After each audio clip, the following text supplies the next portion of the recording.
Man, it's just one Lost 45 after another on WBAM's playlist.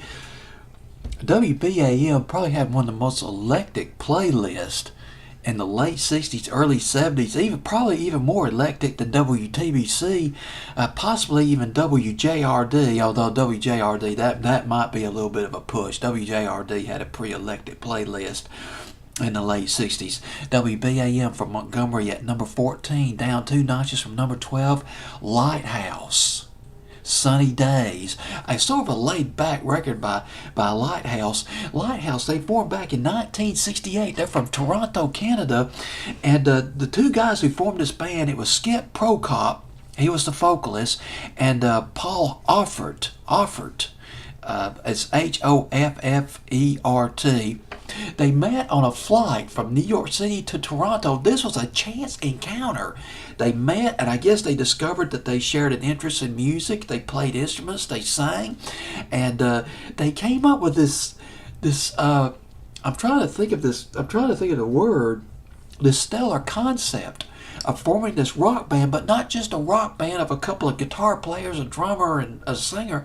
This rock band would incorporate a rock rhythm section, a jazz horn section, and a classical string section.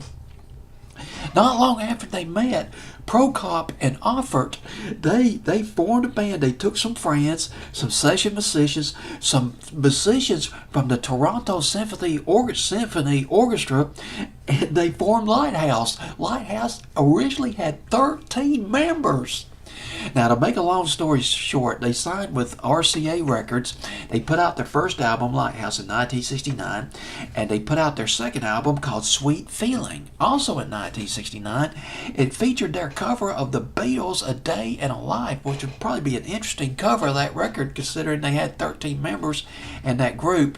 I wonder if they did sort of the orchestral thing that the Beatles did on the Sgt. Pepper album. And later on, they changed record labels. They went on the GRT label. They lost a couple of members. They were down to 11 members band, Lighthouse, and they also picked up a new lead singer. His name was Bob McBride. And they came out with their biggest hit in the summer of 1971, late summer, One Fine Day. Had the horn section like Chicago. Horn sections were really in vogue back in the late 60s, early 70s. You had Blood, Sweat, and Tears, Chicago, and now Lighthouse, One Fine Day. I love the percussion, and then the guitar, just awesome. Awesome rock and roll record. Now that went to number 24, and then a year later, well, actually they came out with Lighthouse Live after that. And then Sunny Days. The album Sunny Days went gold, but the record, sort of nondescript, didn't do as well as One Fine Day. It went to number 34 on Billboard's Hot 100.